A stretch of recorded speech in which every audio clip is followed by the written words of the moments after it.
Zdravím vás, přátelé, kamarádi a příznivci čínské medicíny a apotéky čínské medicíny. Já se jmenuji Tomáš Němec a dneska si povíme něco málo o trávení v létě, jak k tomu přistupovat v období těch hiců a ještě období vlastně toho ohnivého koně.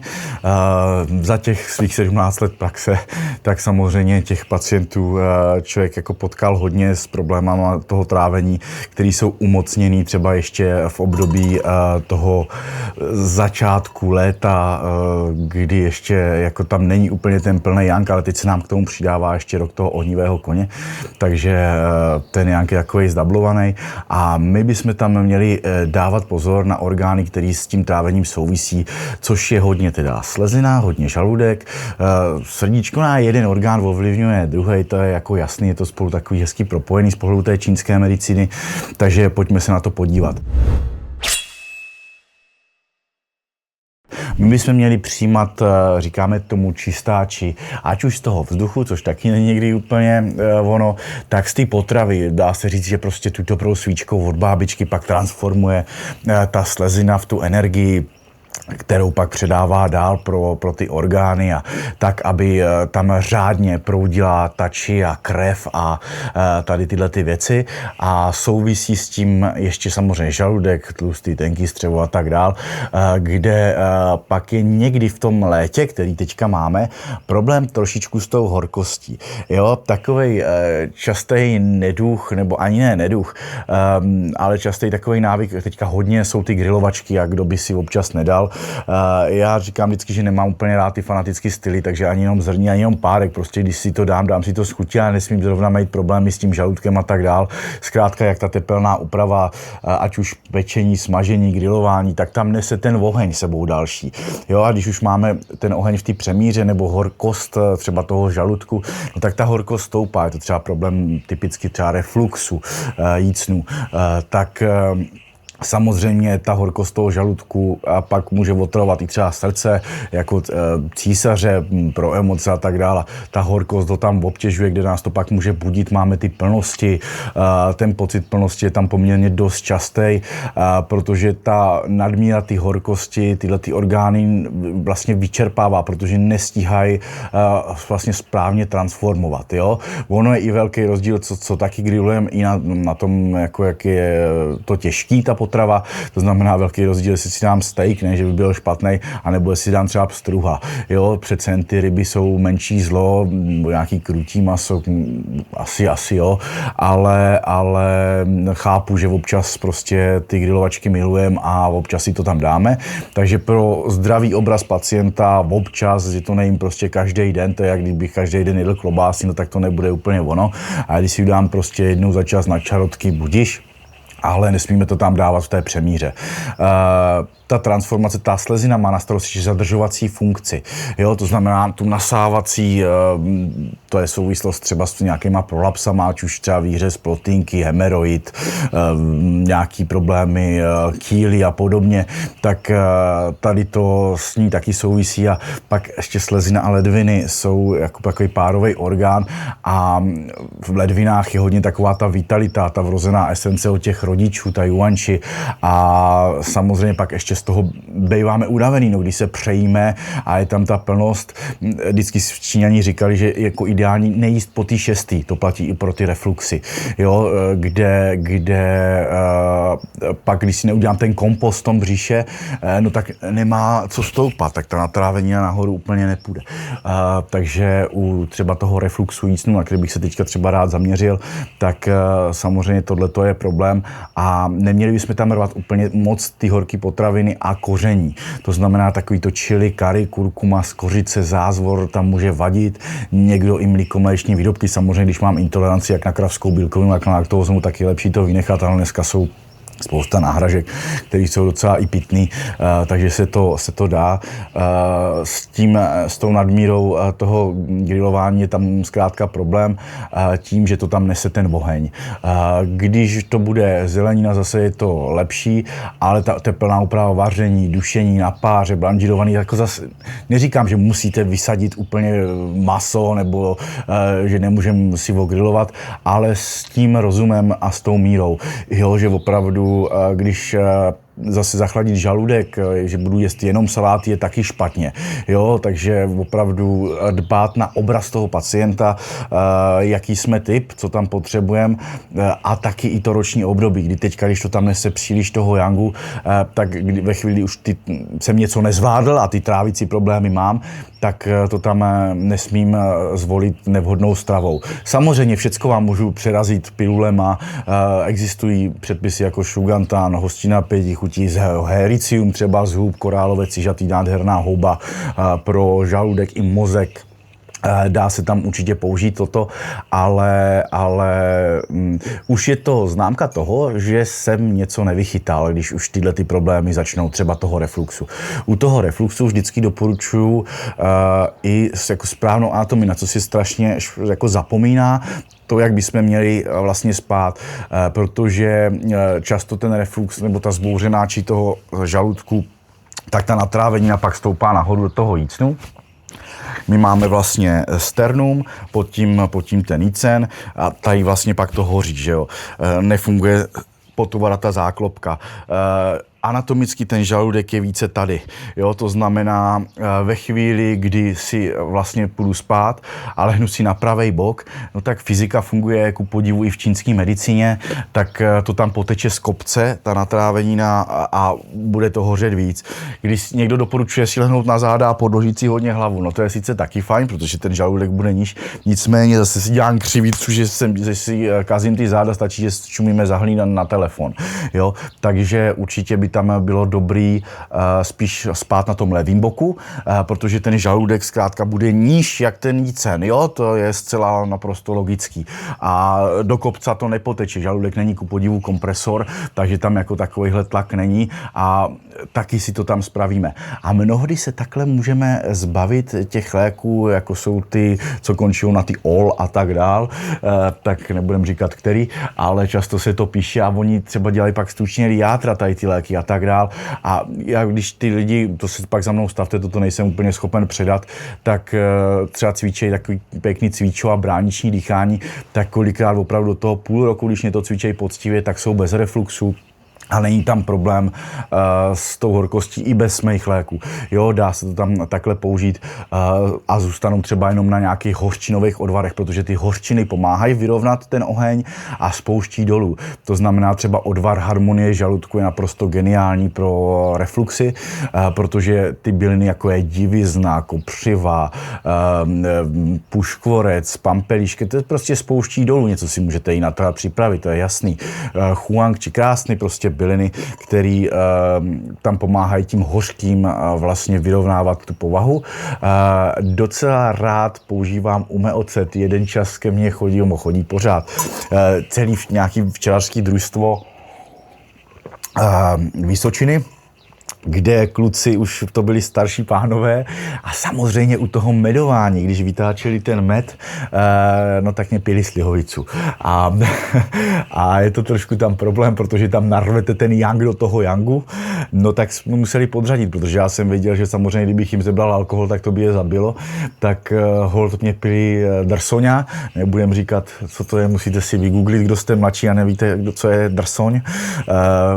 Tady na Vysočině se taky říká lak na rakve, myslím tomu, tak je to taková hořká kuřálka, která nemá tolik procent, ale má zemitě hořký byliny a samozřejmě, že každý doktor mě řekne, že alkohol je blbě, to já souhlasím naprosto, ale je určitě to menší zlo, než když tam dám dobrý 10letý rum nebo nějakou whisky nebo slivovici, to, co tam zkrátka těch procent má hodně a nese to tam ten oheň, jo, tak to se pak budu kroutit celý večer, jde i o tu míru, jo, samozřejmě, když těch kuřálek vypiju 20, no tak to bude kdybych se světil svěcenou vodou, tak jako to je jako problém, jo. Ale jde i o tu míru. Takže ti kluci teda měli ten problém a já říkám, tak musíme trošku potrestat, tak dostali předpis jako T75, Budhovy ruky a podobně, ale k tomu jsme použili umeocet z japonský slivoně. On je takovej slano-sladký, je trošku mě chutná víc, jak náš ocet. A pili mě žlíčku nebo malýho šťupajzlíka panáka, jako když je začala pálet ta žáha. A hrozně si to chválili, byť se u toho člověk kroutí, furt je to ocet. ocet. V salátech je to nicméně výborný, strašně zdravý. Určitě ume ocet i u nás na pobočkách, ať už v Jihlavě nebo v Pardubicích najdete, nebo na tom www.apoteka.cz, to jako není problém. A je to velice levná věc, která nám může strašně napomoct s tím refluxem, plus nějaký cvičení, který vás vždycky učím jako na ty refluxy, kde si velmi můžete pomoct. Z té mykologie bych velmi vyzdvihl tady v tomhletom teda ten korálovec ježatý. Ve starých herbářích znám jako lví hřiva, takový bílý, to roste občas třeba na břízách, to parazituje, je to krásný adaptogen, samozřejmě všechny houby mají i beta-glukany a každý rád napíše, že jsou na nádory, dneska jsou hodně profanovaný až fanaticky. Já mám rád mycelium primordium, kde jsou i ty kmenové buňky, ty houby, protože ta houba se nemnoží jenom vytrusy a podhoubím.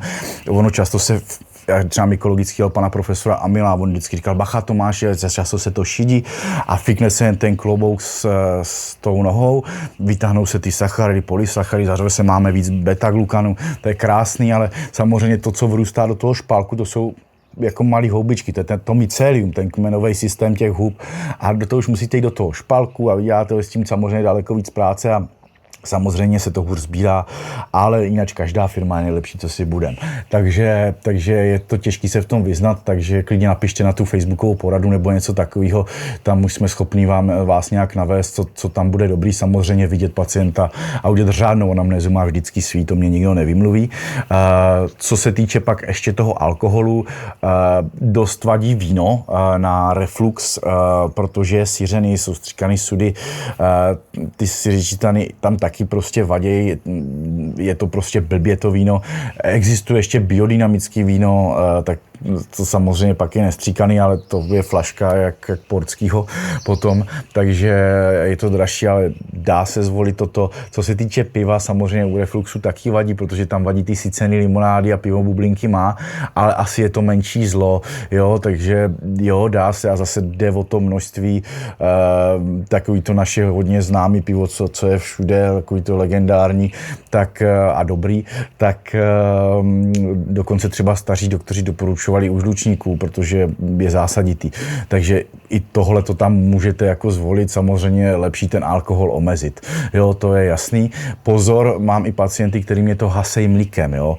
Ono je to příjemný, jak to je z ty ledničky a chladí to ten jícen, jenže uděláte tu natráveninu, ten kompost v tom žaludku a zase to jde nahoru, což je jakoby v obráceně. A je to tam trošičku problém tady s tím, takže i mlíko bych tam omezil. Pálivý věci, jasný, kynutý těsta vadějí mnohdy. Samozřejmě, kdo by si nedal tamhle nebo dobrou pizzu v Itálii, krása, ale u toho refluxu to zkrátka dobře není a musíte to malinko omezit, i čerstvý pečivo a tak dál, tam může vadit, kynutý těsto teda určitě, pálivé věci. Někomu i takový ty citrusy, ananas třeba, jo, je potvora, kde pomeranč, jak komu to musíte trošku zkusit a poslouchat to svý tělo. Jo, není to úplně striktní, nám vždycky starý pan doktor Stranec říkal, že jako to je hezký na té medicíně, jakýkoliv, jako kolo auta vyměníte stejně, povolíte 5 šroubů, dáte tam nový, ale u těch lidí to takhle nejde a každý jsme trošku jiný. Jo, proto je to tak hezká práce, že to nikdy není úplně stejný. Samozřejmě pak, když už těch pacientů máte mrak, tak se něco opakuje za ten život tady v této praxi, ale tak prostým opakováním jste rychlejší, ale to trvá a není to hned, prostě to není záležitost mladého praktika, ale toho, kdo je pevný v kramflecích a už to dělá prostě spoustu let.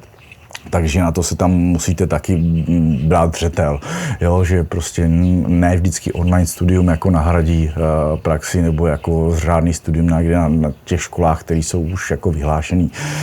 Třeba studoval první škole čínské medicíny nebo v Hradci na TCM Longman a postgraduál pak ještě taky na první, tak tam prostě to musí člověk tam jít a žádný online neexistuje a prostě ano, je to těžký a naučení se večer, ale získáte pak nedocenitelné zkušenosti a znalosti. Takže bacha na to taky, za kým jdete v té čínské medicíně. Co se týče toho refluxu a té natráveniny, tak Samozřejmě je teda lepší jíst aspoň racionální stavu, víc zapojit ty potraviny ochlazující nebo aspoň neutrální, to znamená více té zeleniny, salátu, melon, výborný, jo, tak to vám tam pomůže víc. A pozor i na tu tepelnou úpravu. Zase se nemůžu zachladit ten žaludek, ten oheň míkmenu tam musí hořet, ono nám to pomáhá trávit. Ale potom ty plnosti teďka v tom letě, tak tím, že tam neseme s sebou ten yang, tak samozřejmě je toho tam víc té horkosti a musíme víc ochlazovat. Musíme taky hodně pít, dodržovat pitný režim je důležitý, žádný kouzelný doktor nenahradí 2 litry vody. Jo, prostě pít musíme, ať jsme starý, mladý, to je úplně jedno, to tělo se dost skládá z vody, takže tu vodu potřebujeme hodně i pro ty ledviny a tak dál. A musíme tam dodržovat i takovýto yang shengfa, to pěstování toho zdravého života, to znamená pohyb je velmi dobrý. U toho refluxu se strašně vyplatí i trošku zhubnout, jo, kde když prostě mám 130 kg, no tak jasně, že to tělo taky musí nést, bude to trpět na svaly, klouby, to víte, že nějaký ty gastritické problémy se tam objeví. A to neznamená, že nemůžu zajít na gastro, na kontrolu, to je zcela v pořádku, kombinace klasické čínské medicíny. A tak, aby tam nebyl prostě žádný ten fanatismus. Ale těma bylinama a tak dále se tam dá strašně pomoct. Bez užívání léku, který mají nějaký návyky nebo vyvolávají pak nějaký jiný problémy, stačí přečíst příbalový leták, jo, tak tady v tomto případě zkrátka je to jemnější. Samozřejmě i reflux vyžaduje určitou dobu léčby, není to jako zítra, ale stáhnutí té žáhy a toho pálení, toho jícnu, tak samozřejmě je poměrně rychlý a ten člověk se vyspí, odpočne si, je to tam zkrátka dobrý. Někdy se to tam ještě trošku je ovlivněný, třeba někdo má spánkovou apnou, a to už jsou takový špeky, který neměnívá úplně každý, to už se holt musíte stavit, jo, ne všecko jde předat jako přes nějaký video, ani to není účelem, si myslím. Takže zkuste nějaký ty předpisy, určitě se mrkněte třeba na to hericium, mrkněte se na ten odvar harmonie žaludku, je výborný. Určitě se podívejte třeba na tu ruku ochlazení doutnající rokle, skvělý předpis jak na hemeroidy, tak na tu žáhu, tak na to ochlazení horkosti žaludku, střev a zkrátka, když tam je špatná ta transformace ty potravy, kdy to pak může otravovat i to srdce, což může vyvolat třeba palpitace, buzení 2., 3. ráno a tak dál. Takže na to tam dbejte velmi. Co bych vám popřál závěrem? No, užijte si určitě léto, na grilovačky teda opatrně, s mírou a s chutí, musíte to s radostí. Přeju vám, nechť ta či toho žaludku, nebo ta natrávenina, nebo i ta potrava ideálně nestoupá nahoru, ať to trávení máte v harmonii, jako ten yin a yang, a pěkně plynulé, jako trávení nebo jako tok dlouhé řeky, tak je důležitý opravdu tam dbát tady na tyhle ty věci. Zkuste si občas zatvičit qigong, tai chi, jogu a takové ty věci, které jsou jínovější. Zahrajte si na kytaru a užijte si hlavně to léto s rodinou a dbejte teda na to pěstování toho zdravého života. Z apotéky čínské medicíny s vámi loučí Tomáš Němec, opatrujte se a krásný léto.